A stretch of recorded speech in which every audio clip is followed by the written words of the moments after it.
Assalamualaikum warahmatullahi wabarakatuh. Halo Sobat Hastausadah, hari ini bertepatan Hari Anak Nasional. Kami Rumah Sakit Hastausadah akan berbagi informasi seputar anak. Hari Anak Nasional tahun 2024 ini kita akan menginformasikan mengenai permasalahan yang dialami oleh anak dan bahaya-bahaya yang sering terjadi pada anak. Jadi kita akan membahas soal pernikahan anak dan stunting. Dua permasalahan ini akan kami tanyakan langsung ke pakar kesehatan, khususnya dokter spesialis anak, dan mengenai kebutuhan nutrisi pada balita stunting akan kami tanyakan ke ahli gizi di rumah sakit kami. Pertanyaan mengenai pernikahan anak dan apa itu stunting, mari kita tanyakan ke dokter spesialis anak di rumah sakit khusus bedah Hastausadah yuk. Dokter, hari ini kita memperingati Hari Anak Nasional tahun 2024. Jadi kita ada dua bahasan yang perlu kita sampaikan ke Sobat Hastausadah. Bahasanya mengenai pernikahan anak dan stunting. Nah, ini ada 3 pertanyaan yang ingin kami tanyakan ke Dokter Yoga mengenai bahasa tersebut. Pertanyaan pertama, apa itu perkawinan anak, dokter? Perkawinan anak yaitu perkawinan yang dilakukan oleh seorang anak laki-laki dan anak perempuan yang masih di bawah umur, ya.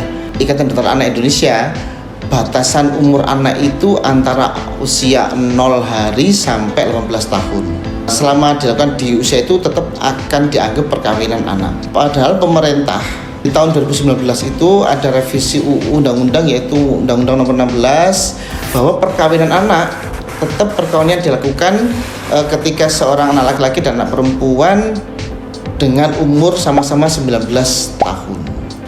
Iya, baik dokter. Untuk pertanyaan kedua, apa dampak dan resiko kesehatan pada perkawinan anak, dokter? Untuk pertanyaan kedua, yaitu dampak dan resiko tentang pernikahan anak. Ini yang pertama yang paling terjadi, yaitu resiko terkena penyakit menular seksual, di mana ini sebetulnya lebih banyak pada kurang pengertiannya anak-anak tentang masalah seks dan juga kurangnya pengetahuan tentang masalah penyakit infeksi menular seksual. Resiko yang kedua biasanya yaitu meningkatnya terjadi kekerasan sosial, yaitu kekerasan dalam rumah tangga, di mana usia anak-anak itu emosinya masih belum stabil, terutama angka kedewasaannya dan pengalamannya dalam berkeluarga juga belum terbentuk. Jadi terkadang yang paling banyak melakukan KDRT biasanya memang masih dalam kondisi emosional masih sering terganggu. Terus dampak ketiga biasanya mengalami gangguan psikologis. Nah, ini sama sebetulnya. Gangguan psikologis ini memang terjadi lebih banyak mengarah kepada perempuan, ya. Yang paling banyak dibahas biasanya masalah perempuan, ya. Kenapa? Karena pihak perempuan biasanya usia segitu masih dalam usia masa-masa sekolah. Dia lebih terkucilkan oleh teman-temannya seusianya. Terus yang kedua, dia juga merasa dikucilkan oleh keluarga. Sebenarnya bukan dikucilkan, ya, tapi merasa ditinggal oleh keluarga. Tapi juga pada laki-laki pun pasti juga akan terdampak, ya, dimana laki-laki memang dalam kondisi belum siap mental dan psikisnya pasti akan ikut-ikut terganggu gitu. Resiko yang keempat biasanya resiko tingkat sosial dan ekonomi. Untuk ekonomi terutama, dia akan sering mengalami kejadian ekonomi yang lemah, ya, dimana kan sudah segitu dia harus membina rumah tangga, mencukupi kebutuhan anak dan istrinya. Anak laki-laki kewajibannya memang harus memenuhi menafkahi keluarganya. Yang kelima yaitu resiko terjadi kehamilan usia dini, di mana angka kematian ibu dan bayi cukup tinggi di usia pernikahan dini seperti ini. Rata-rata sering terjadi perdarahan pada persalinan, ya, biasanya karena mungkin banyakkan kurang kematangan dari reproduksi wanita, dan juga untuk bayinya yang paling banyak yaitu melahirkan bayi-bayi kecil atau bayi-bayi prematur dan bayi-bayi yang berat badan lahir rendah, bahkan sangat rendah. Kedua yaitu terjadi gangguan perkembangan dan pertumbuhan, di mana saat usia anak untuk menikah, ya, dan dia harus sudah mempunyai seorang bayi, sering terjadi angka gangguan ini dikarenakan kurangnya informasi, kurangnya pengetahuan dari si ibu dan orang tua laki-lakinya, akhirnya menyebabkan angka stunting itu meningkat di Indonesia. Memang korelasinya memang ada ya, makanya kenapa pemerintah membuat aturan untuk pernikahan dini, karena semakin banyak pernikahan dini, angka stunting di Indonesia sangat tinggi. Membahas mengenai stunting, pastinya besar juga resiko nantinya anak yang dikandung terkena stunting karena belum siapnya kedua orang tua tadi. Kemudian pertanyaan ketiga, apa itu stunting dan apa dampaknya, dokter? Jadi stunting itu gangguan pertumbuhan dan perkembangan anak akibat malnutrisi dalam jangka panjang. Ingat ya, dalam jangka panjang. Stunting itu bagian dari stunted. Stunted itu adalah perawakan pendek yang mana banyak faktornya. Dampak dari stunting yaitu satu, gangguan perkembangan otak, di mana pasti akan mengganggu proses belajar ya, dan otomatis prestasi anak ke depan juga akan menurun. Nah, ini sangat korelasi dengan angka pertumbuhan ekonomi di Indonesia juga ya. Semakin banyak anak-anak yang sekolahnya di bawah garis standar, otomatis angka pertumbuhan ekonomi juga akan terhambat. Makanya pemerintah sangat antusias sekali untuk mengejar angka stunting di Indonesia. Dampak kedua yang paling banyak yaitu terjadinya penyakit metabolik saat dewasa, seperti penyakit diabetes, penyakit obesitas, penyakit infeksi yang lain. Dampak ketiga yang paling banyak yaitu anak-anak akan sering mengalami sakit ya, entah sakit infeksi ataupun sakit karena penyakit-penyakit imun. Stunting itu pasti akan mengganggu sistem imun ya, di mana sistem imun ini tidak semerta-merta langsung muncul ya dari saat kita bayi, bahkan masih saat di golden period ya, saat di perkembangan di dalam kandungan ya, sampai usia 2 tahun itu imunitas sudah harus terbentuk baik. Jadi seperti itu Sobat Astra, penjelasan mengenai pernikahan anak dan stunting yang sudah dijawab oleh Dr. Yoga. Tadi juga sempat ditanya soal stunting kan. Kali ini kami akan kenalkan Sobat Astra ke ahli gizi kami. Dia nantinya akan menjelaskan juga mengenai kebutuhan gizi pada anak maupun anak penderita stunting. Yuk kita tanya-tanya ke Mbak Anisanya. Hari ini kita memperingati Hari Anak Nasional tahun 2024. Nah, rumah sakit kita mau edukasi kesehatan soal pernikahan pada anak dan stunting. Tadi dokter spesialis anak sudah menjelaskan soal itu. Ini ada 3 pertanyaan yang mau aku tanyain. Pertanyaan pertama, bagaimana pengaruh pendidikan gizi pada ibu hamil yang dapat membantu mengurangi risiko stunting? Baik, terima kasih Mbak Sarah untuk pertanyaannya. Jadi untuk pendidikan gizi pada ibu hamil itu sangat berpengaruh sekali terhadap penurunan resiko stunting pada anaknya.